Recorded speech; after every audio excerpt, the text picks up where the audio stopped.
Hello friends, my self Ayurveda student और आचार्य चरक का स्मरण करते हुए आज का सेशन शुरू करते हैं।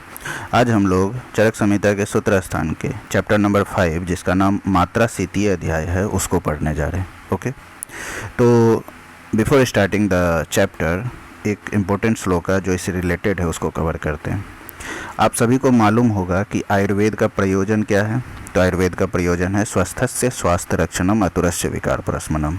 ये श्लोक का मेरे ख्याल से सभी को याद होगा, जिसका अर्थ क्या है कि जो स्वस्थ व्यक्ति हैं उनके स्वास्थ्य की रक्षा करना, साथ साथ जो आतुर यानी कि बीमार या रोगी व्यक्ति है उनके विकार या रोग को प्रशमन करना। ओके, यहाँ पर इसका क्या इम्पोर्टेंस है? तो इसका इम्पोर्टेंस यह है कि इस श्लोक का लास्ट हाफ जो है उससे पहले आप ये जानते हैं कि सूत्र स्थान में टोटल 7 चतुष्क हैं। भेषज, स्वस्थ, निर्देश, कल्पना, रोग एंड योजना एंड अनपान। उसके बाद जो 2 संग्रह है। जो पहला चतुष्क है उसका नाम भेषज चतुष्क है, दूसरा चतुष्क का नाम है स्वस्थ चतुष्क। तो श्लोका का जो सेकेंड हाफ है आतुरस्य विकार प्रशमनम, यानी कि जो आतुर है, रोगी है, उनके विकार को दूर करना। तो दूर करने के लिए हमें किसकी आवश्यकता होगी? औषध को। रोग को दूर करने के लिए हमें औषध या भेषज की आवश्यकता होगी। तो उनके बारे में जो आतुरस्य विकार प्रशमनम वाले जो प्रयोजन है उसके लिए भेषज चतुष्क में वर्णन किया गया। भेषज चतुष्क के अंदर जो शुरू के 4 चैप्टर हैं, दीर्घंजीवित्यम्य अध्याय, अपम मार्ग तंडुलीय अध्याय, आरगवद्य एंड सर्विरेचन सताश्रितीय अध्याय। तो इसके ऊपर कंप्लीट वीडियो बन चुका है, आप चाहो तो वहाँ से देख सकते हो चारों चैप्टर का।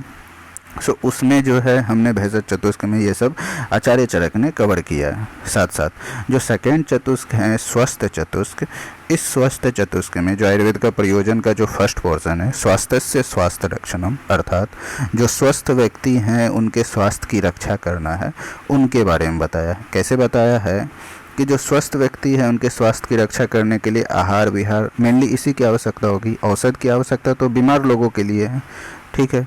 तो इसीलिए इस आहार विहार के थ्रू जो है स्वस्थ व्यक्ति के स्वास्थ्य की रक्षा करने के लिए इस स्वस्थ चतुष्क के अंदर ये चारों चैप्टर में इन्होंने एक्सप्लेन किया है। ओके, तो इसमें सबसे पहला चैप्टर इन्होंने मात्रा स्थिति अध्याय को दिया है। मात्रा स्थिति अध्याय में बेसिकली आहार की मात्रा के बारे में, इसके साथ साथ जो है आपको स्वस्थ वृत्त जो है इनके बारे में भी बताया है। ओके, स्वस्थ वृत्त के अंदर मेनली आपको दिनचर्या आएंगे। तो कहने का मतलब है कि स्वस्थ व्यक्ति की जो स्वास्थ्य है उनकी रक्षा करने के लिए सबसे पहले तो आहार ही चाहिए ना।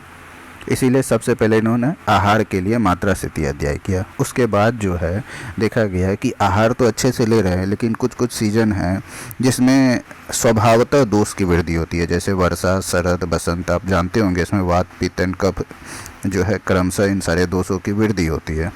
तो इसी के लिए इन ऋतु के लिए एक ऋतुचर्या करके जो अध्याय है तस्य असिति अध्याय के बारे में इन्होंने बताया है कि हाँ, इस चैप्टर में इन्होंने आहार विहार डाइट रेजिमेंट सब बताया कि इसके थ्रू जो है आप अपने स्वास्थ्य को मेंटेन रख सकते हैं। ओके, उसके बाद जो है नेक्स्ट चैप्टर में इन्होंने ना वेगान धारणीय अध्याय, इसके थ्रू इन्होंने ये बताया कि हाँ, जो आपने आहार लिया, आहार से आहार रस तो बनते हैं, रस के साथ साथ जो है 2 पोर्शन बनते हैं ना, एक धातु वाले और एक मल वाले भाग। तो मल या किट वाले भाग जो हैं इनको शरीर से निकालना भी होता है, ठीक है। तो वही करे कि अधारणीय वेग को धारण करने से साथ साथ जो धारणीय वेग है उनको नहीं रोकने की वजह से भी बहुत सारी बीमारी होती है। तो उन सभी के बारे में डिस्क्रिप्शन के साथ साथ उनका चिकित्सा जो है इस चैप्टर में न वेगान धारणीय अध्याय में किया है। ओके, एंड सबसे लास्ट में जो है इंद्रिय उपक्रमणीय अध्याय के बारे में इन्होंने बताया। बेसिकली ये जो है स्वस्थ चतुष्क का कंपाइलेशन एक तरह से, और इसमें जो है मेनली ये मोटिव है कि जो रोग होते हैं उस पर्सन को, स्वस्थ व्यक्ति में, वो असात्म्य इंद्रिय अर्थ का संयोग की वजह से, यानी इंद्रिय का उसके अर्थ के साथ असात्म्य संयोग होने की वजह से रोग होता है।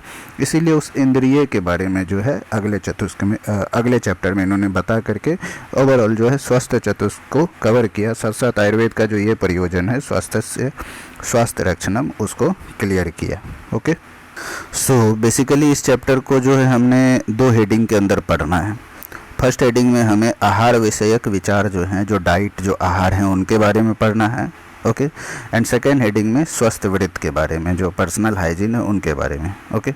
स्वस्थ वृत्त के अंदर मेनली आपको दिनचर्या होंगे जो आपने अष्टांग हृदय में ऑलरेडी पढ़ रखा है, ठीक है, जिसमें अंजन, धूमपान, नस्य, दंत पवन, जिह्वा निर्लेखन, देन मुख में जो है सुगंधित द्रव्य जो तांबुल वगैरह उनका धारण, देन गंडूस में भी मेनली स्नेह गंडूस यहाँ दिया, देन सिरो अभ्यंग, देन कर्ण पूरन, देन शरीर अभ्यंग, पाद अभ्यंग, शरीर परिमार्जन, स्नान एक्सेट्रा। ओके। तो इन सभी को जो है सेकेंड पोर्शन में सेकेंड हेडिंग के अंडर कवर करना है। तो जो स्टार्ट करते हैं, सबसे फर्स्ट हेडिंग आहार विषयक विचार एंड कोशिश करेंगे कि आज इसी को कवर करें। स्वस्थ वृत्त के लिए नेक्स्ट वीडियो पे कवर करेंगे। ओके। सो स्टार्ट करते हैं आहार विषयक विचार से। ओके। हमारा जो प्रयोजन में जो फर्स्ट पोर्शन था स्वास्थ्य से स्वास्थ्य रक्षण, यानी स्वस्थ व्यक्ति के स्वास्थ्य की रक्षा करना, और स्वास्थ्य की रक्षा करने के लिए सबसे पहला काम था आहार। तो आहार कितना लिया जाए कि उसके स्वास्थ्य की रक्षा हो, यानी हेल्दी पर्सन हेल्दी ही रहे, उसे किसी प्रकार का प्रॉब्लम ना हो। तो उस आहार के लिए एक डोज होगा, एक मात्रा होगा, ठीक है। तो उसी का मात्रा का निर्धारण कि हाँ भाई कितना मात्रा में आहार दें कि वो हेल्दी रहे। तो उस मात्रा के निर्धारण करने के लिए आचार्य चरक ने 3 पॉइंट बताया। एक तो है कि उसका मात्रा अग्नि बल पर निर्भर करती है, यानी उस पर्सन का जो जठराग्नि कैसा है, बहुत जल्दी डाइजेस्ट कर दे रहा है या बहुत लेट से डाइजेस्ट कर रहा है, उसके हिसाब से उसके आहार का मात्रा निर्भर करता है कि उतना डोज देना उसको आहार। सेकंड है कि उसकी प्रकृति पर, यानी कि वो पर्सन किस प्रकृति का है। यदि सपोज कर रहे हैं कि वो पर्सन वात प्रकृति का है, तो वात प्रकृति के वजह से उसका गुण रुक्ष लघु ये सारा गुण उसमें होगा। तो जनरल कंसिडरेशन के हिसाब से क्या है कि प्रकृति विरोध आहार देना चाहिए, अपोजिट आहार देना चाहिए। यानी वात प्रकृति का है तो रुक्ष लघु है, तो उसको ऐसा आहार विहार देना चाहिए जिसमें रुक्ष वाला गुण ना हो या स्निग्ध वाला गुण हो, ठीक है, लघु वाला गुण ना हो, या फिर ये कह सकते कि गुरु वाला गुण हो। तो उसके प्रकृति पर निर्भर करता है कि कैसा प्रकृति है, उस हिसाब से उसको मात्रा में और वैसा आहार देना। एंड थर्ड जो है डिपेंडेंसी इस पर है कि वो आहार द्रव्य का लघुत्व एंड गुरुत्व इस पर। ओके। कि जो आहार दे रहे हैं वो लघु है या गुरु है। जनरल कंसिडरेशन में फिर से कि मेनली जो है प्रेफरेंस जो है लघु आहार को दिया जाता है as compare to Guru. Okay. आते हैं इन सभी को जो एक बार डिटेल में देखते हैं।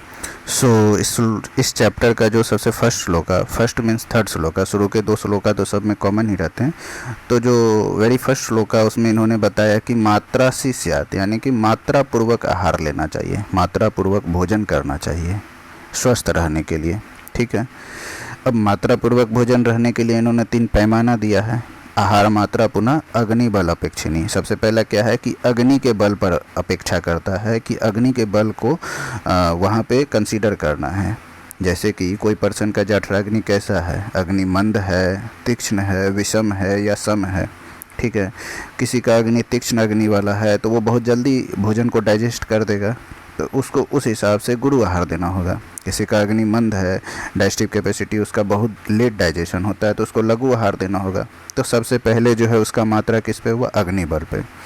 सेकंड पैमाना क्या था कि आहार मात्रा प्रकृति पर निर्भर करता है। उसके लिए इन्होंने बताया कि उचित आहार मात्रा क्या है, अनुपहत्य प्रकृति यथा कालम जरा गच्छति, यानी कि जो उस व्यक्ति का प्रकृति है उसके प्रकृति को किसी भी तरह का नुकसान ना पहुंचाए, अनुपहत्य नुकसान ना पहुंचाए। साथ साथ यथा कालम जरा गच्छति, प्रॉपर टाइम में जो उसका जरा या डाइजेशन भी हो जाए। ओके। तो ये हो गया सेकेंड पॉइंट। थर्ड पॉइंट क्या था, उसके लघुत्व एंड गुरुत्व, कि जो आहार लघु है या गुरु है उस पर डिपेंड करता है। अब हम पहले जानते हैं कि जो लघु आहार का स्वभाव कैसा होता है, और स्वभावतः जो लघु है एंड जो गुरु है वो कौन कौन आते हैं उसमें। तो जो आपके पास लघु आहार हैं उसके लिस्ट में इन्होंने दिया है सबसे पहले साली चावल, षष्ठी चावल। तो 2 हो गए आपके धान्य में। देन जो है सुख धान्य में हो गए साली एंड षष्ठी। जो शिंबी धान्य है, जो पल्स वाले दाल वाले में, उसमें मूंग का दाल हो गया। एंड जो मांस में है उसमें पक्षी है, 2-3 पक्षी का नाम, जैसे लावा पक्षी हो गए, देन कपिंजल हो गए। ओके। देन एन जो है ये हो गए हिरन। इसके अलावा सस या खरगोश, शरभ, शंबर। तो ये सभी के सभी जो है ना ये स्वभावतः लघु ही होते हैं। तो ये हो गए आपके लघु द्रव्य। एंड ऐसे ही स्वाभाविक रूप से जो गुरु होते हैं उनके एग्जाम्पल में इन्होंने क्या क्या दिया है, तो पिष्टी है, इक्षु एंड क्षीर विकार। तो पिष्टी मेनली चावल का बनता है, आटा का। देन इक्षु शुगर केन एंड क्षीर मिल्क। तो शुगर कैन एंड मिल्क इनका जो विकार या इनका प्रोडक्ट, तो मिल्क प्रोडक्ट में आप जैसे ले सकते हो दही, मक्खन, ये सब। एंड जो शुगर कैन हो गए उसमें जो है गुड़ हो गए, फानी त्राव, ये सब हो गए, ठीक है। इसके अलावा तिल हो गए, मांस या उड़द हो गए। देन मांस वाले में जो है आनूप, ओदक, इन सभी जगह का जो मांस है ये स्वभावतः गुरु होते हैं। ओके, तो सबसे पहले कुछ एग्जाम्पल आपका हो गया लघु एंड गुरु का। अब इसमें मात्रा के निर्धारण के लिए इन्होंने बताया कि जो गुरु होते हैं उनको कितना खाना है और जो लघु होते हैं उनको कितना खाना है। उससे पहले ये देख लेते हैं जो लघु है उसमें पंचमहाभूतिक कंपोजिशन में क्या क्या होते हैं। ओके, तो जो लघु होते हैं वो मेनली वायु एंड अग्नि महाभूत प्रधान होते हैं। होते तो पांचों महाभूत है लेकिन प्रीडोमिनेंसी इन दोनों की। और गुरु जो आहार होते हैं उसमें पृथ्वी एंड सोम, ठीक है, ये दो महाभूत की डोमिनेंसी होती है। ओके, साथ साथ जो लघु आहार होते हैं उसके बारे में एक इम्पोर्टेंट पॉइंट आया है कि ये अग्नि संधुक्षण का काम करते हैं। ओके, अग्नि संदुक्षण कहने का मतलब हुआ कि जो जठराग्नि है उसको बढ़ाने का काम करते हैं। इसी के लिए यदि आप लघु आहार खा भी रहे हो थोड़ा अधिक मात्रा में भी, तो ये बाय नेचर, आप इसमें देख ही लो ना, अग्नि महाभूत है। अग्नि महाभूत तो अग्नि को बैठाएगा ही, जठराग्नि को। साथ साथ जो वायु है ये भी अग्नि को बढ़ाता है। ओके, तो ये अग्नि संदुक्षण का काम करने के कारण लघु आहार को यदि हम थोड़ा ज़्यादा भी खा लें तो वो डाइजेस्ट हो जाता है। वैसे नहीं खाना चाहिए लेकिन थोड़ा खा भी ले मात्रा से ज़्यादा तो भी डाइजेस्ट हो जाएगा। लेकिन गुरु आहार जो होते हैं वो क्या, पृथ्वी एंड सोम, जल महाभूत प्रधान है, ठीक है। और पृथ्वी और जल इनका नेचर ही होता है क्या, अग्नि को बुझाना, ठीक है, जठराग्नि को मंद करना। इसीलिए गुरु आहार को मात्रा पूर्वक खाना है, उससे कम खाना है, ज़्यादा नहीं खाना है। ओके, अब आ जाते हैं इसके मात्रा में कि कितना मात्रा है कि इसको खाया जाए। तो इसके लिए आचार्य चरक ने गुरु आहार के लिए बताया है त्रिभाग सोहित्य एंड अर्ध सोहित्य। जैसे कि ये आपका स्टमक हो गया, थोड़ा गड़बड़ बन गया डायग्राम, एक मिनट। ओके, तो ये जो आपका स्टमक हुआ, स्टमक को आप 3 पार्ट में डिवाइड कर दो। तो त्रिभाग सोहित्य कहने का मतलब 1/3, एंड जो अर्ध सोहित्य है उसके हिसाब से half part. Half part in the sense कि जब स्टमक को आप 2 पार्ट में डिवाइड करोगे तो हाफ पार्ट। तो इतना ही गुरु आहार को खाना है, या तो 1/3 खाना है या 1/2, इतना ही पोर्शन, इससे ज़्यादा नहीं खाना है। तो अब इसमें कन्फ्यूजन नहीं होना है। जो त्रिभाग सोहित्य है उसमें भी, गुरु में भी आप 2 तरह से कर सकते हैं, गुरुतर एंड गुरुतम। जो ज़्यादा हैवी है, एक कम हैवी है। ओके, जो ज़्यादा हैवी है उसको 1/3 खाना है, जो थोड़ा कम गुरु है उसको हाफ खाना है। अब यहाँ गुरु का आप ये मतलब मत निकाल लेना कि इसका वेट में बहुत ज़्यादा हैवी है। गुरु कहने का मतलब ये है कि हैवी टू डाइजेस्ट, पचने में ज़्यादा समय लगता है, पचने में ज़्यादा डिफ़िकल्टी होती है, इसलिए गुरु है। एंड लघु जो है लाइट है, ये इजी डाइजेस्ट हो जाता है। ओके, गुरु लघु वेट वाइज नहीं है, डाइजेशन वाइज है। ओके, तो गुरु हो गए त्रिभाग सोहित्य एंड अर्ध सोहित्य, जबकि लघु क्या हुए, ना अति सोहित्य अग्नि। इसको जो ज़्यादा सोहित्य अत्यधिक नहीं खाना चाहिए, बस इतना बताया। तो गुरु की मात्रा, लघु की मात्रा क्लियर हो गई। गुरु त्रिभाग सोहित्य, अर्ध सोहित्य, लघु ना अति सोहित्य। ओके, यहीं पर यदि दूसरे आचार्य की बात की जाए, जैसे आचार्य वाग्भट ने कहा कि गुरु जो है अर्ध सोहित्य इन्होंने सिर्फ कहा है ना, लघु को ना अति तृप्त, पूरे तृप्ति भर जो ठांस करके भोजन नहीं करना चाहिए। एंड सुश्रुत जी ने क्या कहा, गुरु नाम अर्ध सोहित्य इन्होंने भी माना, एंड लघु नाम तृप्ति इष्यते। ओके, तो यहाँ पे आपने 3 चीज़ क्लियर कर लिया आहार की मात्रा के रिलेटेड। जैसे कि आहार की मात्रा सबसे पहले अग्निबल की अपेक्षा करती है, वो क्लियर हो गया। सेकंड की उसकी प्रकृति पर निर्भर करती है, इन द सेंस कि उसके प्रकृति को किसी भी तरह का नुकसान न पहुंचाते हुए यथाकाल जरा गच्छतिम, प्रॉपर टाइम में डाइजेशन हो जाए। साथ साथ तीसरी जो है उसके लघुत्व एंड गुरुत्व पे, एंड लघुत्व गुरुत्व से तो आप समझ गए यहाँ कि गुरु जो है त्रिभाग्य एंड अर्ध सोहित्य, एंड लघु जो है ना अति सोहित्य होना चाहिए। ओके, तो आप ये जान गए कि मात्रा पूर्वक आहार लेना चाहिए। अब मात्रा पूर्वक जो भोजन कर रहा है उससे क्या बेनिफिट होगा, बेनिफिट यही होगा कि स्वस्थ से स्वास्थ्य रक्षणम, पहला पॉइंट। दूसरा यह है कि मात्रावध्यसन असित अनुपहत्य प्रकृति बल वर्ण सुख आयुष योज्यत उपयोक्ता अवश्यमिति। जो उपभोक्ता है, जो भोजन मात्रा पूर्वक ले रहा है, उसको अवश्य रूप से निश्चित तौर पे क्या होगा, मात्रा पूर्वक भोजन से बल वर्ण सुख एंड आयु इनकी प्राप्ति होगी। ओके, किस किस चीज़ की प्राप्ति होगी, बल वर्ण सुख एंड आयु। अवश्य निश्चित रूप से उस उपयोक्ता को मात्रापूर्वक भोजन करने से ये प्राप्त होगा, साथ साथ अनुपहत्य प्रकृति, और उसके प्रकृति को किसी भी तरह का नुकसान भी नहीं पहुंचेगा। तो ये हो गया मात्रापूर्वक भोजन से बेनिफिट। इसके बाद तो हम लोग यह जान चुके हैं कि मात्रापूर्वक भोजन करना चाहिए। आगे कुछ आहार के बारे में इन्होंने बताया है कि कुछ आहार ऐसे हैं जिनको हम डेली बेसिस पे सेवन कर सकते हैं, कुछ आहार ऐसे हैं जिसको रेगुलर सेवन नहीं करना है, कभी कभी कर सकते हैं। ओके, उसी के लिए वर्ड है ना अभ्यसते ना सीलियते।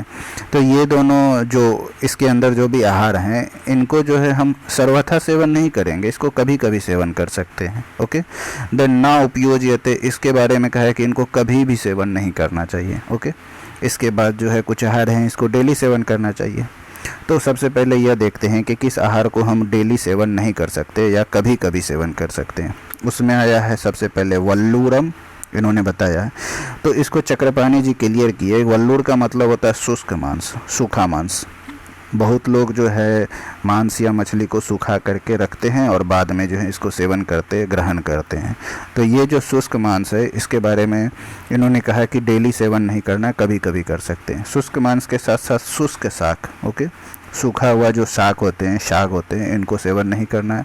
देन शालुक एंड बिस, ये दोनों कमल के ही प्रोडक्ट है। एक कमल का जो है डंठल वाला पोर्शन हुआ शालुक, एंड बिस जो है कमल का दंड, शायद यही होता है, नहीं सॉरी, शालुक हो गए कमल के कंद एंड बिस जो है कमल के डंठल। ठीक है, तो इन सभी को डेली नहीं सेवन करना है। क्यों? तो ना अभ्यसेत गौरवात, ये गुरु होते हैं, इसीलिए इनको डेली सेवन नहीं करना चाहिए। ओके, इसके अलावा और कुछ हैं जिसमें आगे कुर्चिका, कुर्चिका आपको हो गए मलाई, ये सब मिल्क प्रोडक्ट हैं। किलाट, किलाट हो गया आपको छेना। ठीक है, ये दोनों मिल्क प्रोडक्ट हैं। गुरु हो गए कुर्चिका एंड किलाट। इसके अलावा कुछ मांस मछली है, जैसे शौकरम, सुअर का मांस, गव्य, गाय का मांस, एंड महिष, भैंस का मांस, एंड मत्स्य, मछली। तो इन सभी को भी जो डेली सेवन नहीं करना है, कभी कभी करना है। जो मीन्स नॉन वेजिटेरियन है, जो ऐसा मांस खाते हैं उनके लिए। ओके, देन दधी, दधी जो कर्ड है ये। देन मांस मीन्स उड़द, उड़द का दाल, एंड यवक, यहाँ पे याद रखना यवक है, यवक को कभी कभी सेवन करना है, डेली नहीं करना है। ना सीलियते, सीलन, सतत सीलन, ये जो है कंसिस्टेंसी, कंटिन्यूटी, लगातार वर्ड के लिए उसके आगे ना लगा, यानी लगातार इसको सेवन नहीं करना है, कभी कभी करना है। ओके, यवक के बाद यहाँ पे आपको यव भी आएगा। यवक जो होता है ये जई होता है, और यव जो होता है जौ। इन्होंने ये यवक और यव में कंफ्यूज नहीं होना। यवक को नहीं करना है डेली, एंड यव को डेली कर सकते, ये जौ होते, दोनों अलग अलग हैं according to Charak. Okay, and ये तो हो गए जो कभी कभी सेवन करते, डेली नहीं करते हैं। इसके बाद जो यहाँ पर है कि ना उपयोज्यते, ना उपयोज्यते में वे आते हैं जिनको कभी सेवन नहीं करना। उसमें आया है मांसम कृषम ना एव उपयोज्यते, यानी जो कृष पशु है उनके मांस का सेवन नहीं करना चाहिए। कृष पशु यहाँ पे इन्होंने वैसे पशु पक्षी को बताया है जो किसी रोग के वजह से कृष हो चुके हैं। ओके, यानी डिजीज्ड एनिमल्स है, उसके मीट को नहीं खाना है। ओके, अब आते हैं जिस आहार का हम डेली यूज कर सकते हैं, योग्य अभ्यास योग्य आहार है जिसको डेली खाना है। उसमें आप जान चुके हैं षष्टिक, साली, ये दोनों चावल। देन दाल में मूंग का दाल, नमक में जो है सैंधव लवण, यव हो गए। ओके, देन अंतरिक्ष पय, आकाश का जो जल है वो। देन सर्पी, घी हो गए। जंगल पशु के मांस हो गए, मधु या हनी हो गए, इनको डेली सेवन करना है। ओके, इसके अलावा यहाँ पे वाघभट जी की बात की जाए तो वाघभट जी कुछ और ऐड किए हैं जिनको डेली सेवन कर सकते हैं। गोधूम जो हो गया गेहूँ, व्हीट। देन पथ्या, पथ्या मेनली हरितकी का सिनोनिम्स है। आमलकी, मृद्विका, पटोल, पटोल सब्जी, परवल, दाडिम, अनार। देन त्रिफला, मधु, सर्पी, व्यायाम, निशी, नेत्र बलायाचो। ओके, तो ये हो गए डेली सेवन करने वाले आहार। सो हम लोग जान चुके हैं कि किस आहार का जो है नित्य सेवन करेंगे, डेली बेसिस पे ले सकते हैं। ओके, अब ये जानते हैं कि जो नित्य सेवनीय आहार है उसके गुण क्या हैं, कि इसको क्यों हम डेली बेसिस पे खा सकते हैं, इससे क्या बेनिफिट होगा। तो ये श्लोका भी इम्पोर्टेंट है। इसके बारे में इन्होंने बताया है कि तच्च नित्यम पर्युंजिता स्वास्थ्यम येन अनुवर्तते अजाता नाम विकारा नाम अनुत्पत्ति करम चयत, अर्थात वैसे आहार जो क्या है, स्वास्थ्यम येन अनुवर्तते, जो आपका स्वास्थ्य है उस स्वास्थ्य को बनाए रखेगा। ओके, यानी कि आपको डिजीज होने नहीं देगा, जो स्वास्थ्य को बनाए रखे, हेल्थ को मेंटेन रखता है। साथ साथ अजाता नाम यहाँ है। यदि जाता नाम होता है इसका मतलब रोग होता, यानी उत्पन्न होता, तो जाता नाम विकार होता यानी रोग को उत्पन्न कर रहा है। एंड अलज्ञा मीन्स नोट, यानी कि जो रोग उत्पन्न नहीं हुए या अनुत्पन्न रोग है उनको क्या करेगा, अनुत्पत्ति कारम, उसको उत्पन्न भी नहीं होने देगा। कहने का मतलब कि पहला काम तो ये करेगा कि जो स्वास्थ्य है उसको मेंटेन रखेगा। स्वास्थ्यम ये अनुवर्तते, अनुवर्तन करेगा, उसको वैसे ही रखेगा। साथ साथ जो नया डिजीज है उसको होने भी नहीं देगा।